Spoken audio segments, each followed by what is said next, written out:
여러분, 바로 본론으로 들어가 보죠. 오늘 우리가 해부해 볼 대상은요, 역사상 가장 극적이고 어찌 보면 정말 씁쓸한 몰락의 주인공입니다. 바로 지혜의 끝판왕이라고 불렸던 이스라엘의 솔로몬 왕이죠.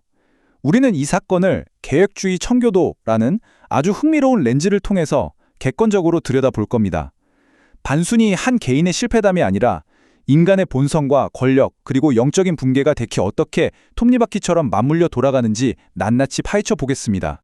열왕기상 11장을 보면 이런 구절이 나옵니다. 솔로몬의 나이가 많을 때에 그의 여인들이 그의 마음을 돌려 다른 신들을 따르게 하였으므로, 와, 이거 진짜 기가 막힌 아이러니 아닌가요? 인류 역사상 가장 똑똑했다고 칭송받던 그 엄청난 지성인이 지혜가 가장 빛나야 할 노년기에 오히려 스스로 파멸의 길로 걸어 들어갔다는 뜻이니까요. 도대체 어떻게, 왜 이런 일이 벌어진 걸까요? 그래서 이게 바로 오늘 우리가 풀어야 할 핵심 질문입니다. 가장 지혜로운 왕이 어떻게 가장 어리석은 우상들을 위해서 신전을 세워주는 지경까지 갔을까요? 이 질문을 따라가면서 우리는 솔로몬의 쇠퇴를 촉발한 외부적인 요인, 내부적인 요인, 그리고 그 이면의 신학적인 메커니즘을 하나하나 추적해 볼 겁니다. 오늘 해설의 로드맵을 짧게 말씀드리면요. 첫째, 가장 지혜로운 왕의 몰락. 둘째, 외적 루 내적 부패. 셋째, 금지 명령의 위반. 넷째, 솔로몬이 허용한 우상들. 그리고 마지막으로 이 몰락이 주는 교훈, 순서로 짚어보겠습니다. 자, 그럼 첫 번째 파트, 가장 지혜로운 왕의 몰락부터 시작해보죠. 청교도 관점에서 이 이야기를 분석할 때 우리가 절대 놓치지 말아야 할 게 하나 있습니다. 솔로몬이 어느 날 아침에 갑자기 눈을 떠서 오늘부터 우상을 섬겨야지 한 게 아니라는 거예요. 여기서 핵심 키워드는 바로 마음의 부패입니다. 이건 하루아침에 일어나는 배신이 아닙니다. 아주 천천히 가랑비에 옷 젖듯이 진행되는 은혜로부터의 점진적인 이탈을 뜻하죠. 지혜의 왕을 무너뜨린 건 어떤 거대한 사건이 아니라 눈에 보이지 않게 서서히 꼽아갔던 점진적인 마음의 부패였습니다. 이어서 두 번째, 외적 및 내적 부패에 대해 살펴볼까요? 자, 그렇다면 구체적으로 뭐가 그 단단했던 마음을 부패하게 만들었을까요?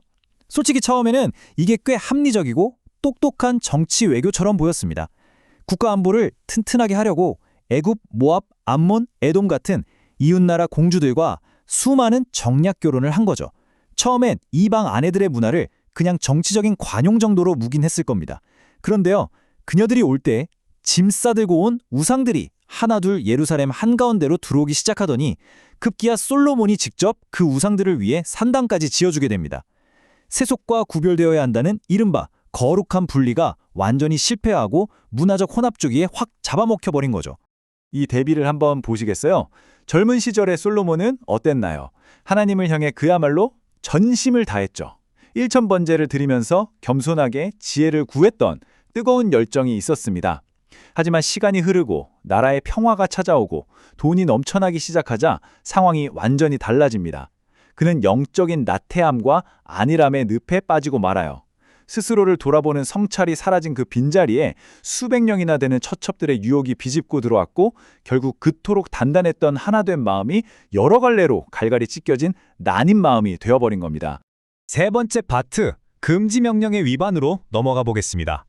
외부의 유혹에 내부의 나태함까지 겹치면 사람은 필연적으로 선을 넘게 되잖아요. 사실 하나님은 이스라엘의 리더가 절대 권력에 취해서 영적으로 썩는 걸 막기 위해 이미 오래전에 신명기 17장에 왕이 반드시 지켜야 할 아주 구체적인 통치 규칙들을 세워두셨습니다.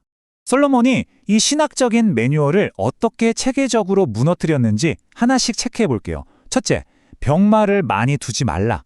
그런데 솔로몬은 애굽에서 군마를 엄청나게 사들이며 무력을 의지했습니다. 둘째, 은금을 쌓지 말라. 하지만 그는 전례 없는 어마어마한 부를 축적하면서 돈의 힘을 맹신했죠. 셋째, 마음이 미혹되지 않도록 아내를 많이 두지 말라. 아시다시피 솔로몬은 무려 수백 명의 후궁과 첩을 두면서 이 명령을 아주 산산조각 내버립니다. 성경의 명확한 말씀보다 자기 자신의 그 얄팍한 정치적 계산을 앞세우는 순간 우상숭배라는 파국은 이미 피할 수 없는 수순이었던 겁니다. 네 번째 파트입니다. 솔로몬이 허용한 우상들.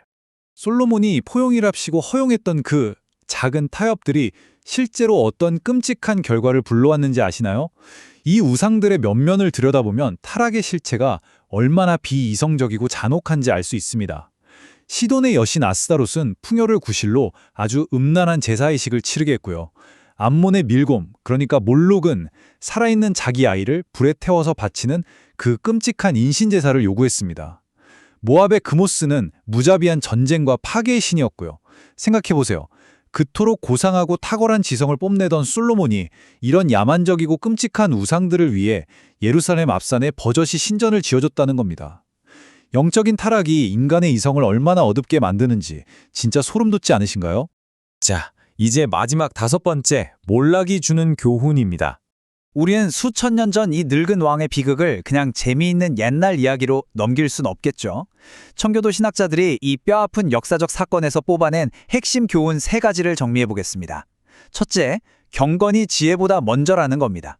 하나님을 두려워하는 마음이 빠진 지혜는요, 결국 자기 자신을 찌르는 날카로운 무기가 될 뿐입니다. 둘째, 작은 타협이 얼마나 치명적인지 경계해야 합니다. 국가 안보를 핑계로 눈 감아줬던 그 이방 여인 한 명이 결국 온 나라를 영적인 재앙으로 몰아넣었잖아요. 셋째, 아무리 화려하게 시작했어도 끝맺음이 바르지 않으면 소용이 없다는 겁니다. 성전을 지어 올렸던 그 영광스러운 왕이 말년에는 바로 그 성전 앞산에 우상의 신전을 세우는 말도 안 되는 모순을 저질렀다는 사실을 우리는 꼭 기억해야 합니다. 그래서 개혁주의 렌즈로 본 솔로몬의 일생은 결국 하나의 거대한 신학적 결론으로 이어집니다. 바로 인간의 전적 부패라는 개념이죠. 아무리 엄청난 지혜를 가졌고 막대한 부를 쌓았고 대단한 업적을 이룬 인간이라 할지라도 은혜라는 브레이크가 고장나고 자기 욕망에 내버려졌을 때 인간이 얼마나 밑바닥까지 타락할 수 있는지, 사실 이것보다 더 확실하게 증명해주는 사례는 없을 겁니다. 오늘 해설을 마무리하면서 여러분께 좀 도발적인 질문을 하나 던지고 싶습니다. 인류 역사상 제일 지혜롭다던 왕조조차도 자기 마음 하나 지키지 못하고 참담하게 실패했습니다. 그렇다면 도대체 누가 결코 부패하지 않는 완벽한 마음으로 이 세상을 다스릴 수 있을까요? 청교도들에게 있어서 이 솔로몬의 몰락에 대한 해부는요, 우리를 단순한 절망에 빠뜨리는 게 아니었습니다. 오히려 결코 변하지 않는 참되고 영원한 왕이 우리에게 얼마나 절대적으로 필요한지 아주 강력하게 가르치고 있는 거죠. 이 질문이 오늘 여러분에게 깊은 생각거리를 남겨주길 바랍니다. 오늘 함께 나눈 이 해설이 이 복잡한 주제를 명확하게 이해하시는데 조금이나마 도움이 되셨길 바랄게요.